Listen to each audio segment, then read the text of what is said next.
Hi everyone, this is Edwin Ghostbusters and Lego Movie Fan 2003, and today I'm going to review on the SpongeBob movie Sponge on the Run.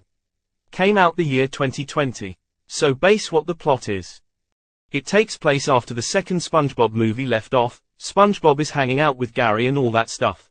And then after that, SpongeBob goes to work at the Krusty Krab and cooks some Krabby Patties just like in the show. Meanwhile at the Chum Bucket, Plankton is working on his new plan to steal the Krabby Patty formula while Karen, his computer wife, argues that SpongeBob is actually responsible for all his previous failures. Then later, Plankton breaks into SpongeBob's house and kidnaps Gary, and he takes Gary to King Poseidon, Atlantic City. Later, SpongeBob is back home from work, and he realizes that Gary is missing. SpongeBob feels sad that his pet snail Gary is gone. And then we get into the flashback scene how SpongeBob and Gary meet for the first time when SpongeBob was a little kid. And then after the flashback scene, Patrick came to SpongeBob's house and he found a letter note from Gary's litter box. They discover that Gary was taken to King Poseidon, Atlantic City. So it's up to SpongeBob, Patrick and the rest of the gangs to go to King Poseidon, Atlantic City and find Gary. And that's basically what the plot is. What did I think about this film?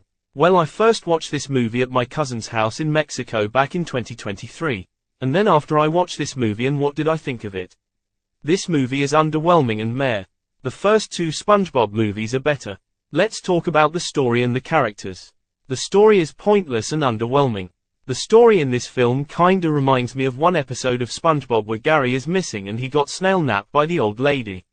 Yeah, we heard this story before. They should have done a different plot instead of this plot what we got in this film. The animation is good, but I still prefer the animation from the first two SpongeBob movies.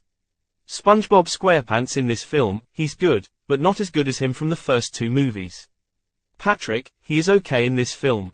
Gary, I forgot to mention him in my first two SpongeBob movies review, he's alright in this film. Mr. Krab, Squidward, Sandy and Plankton, they're fine in this film. Sage, played by Keanu Reeves, the same actor who played Duke Carboon from Toy Story 4 and of course Shadow the Hedgehog from the upcoming Sonic the Hedgehog 3 movie which comes out this year in December. So Sage, he is a great character.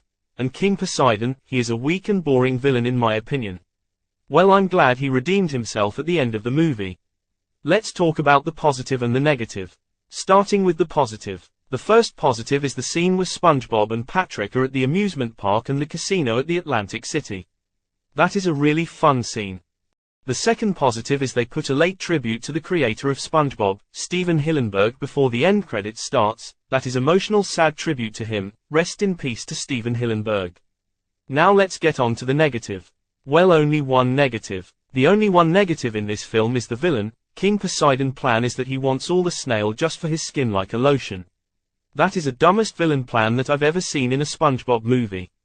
Well, just like I said it before, I'm glad he redeemed himself at the end.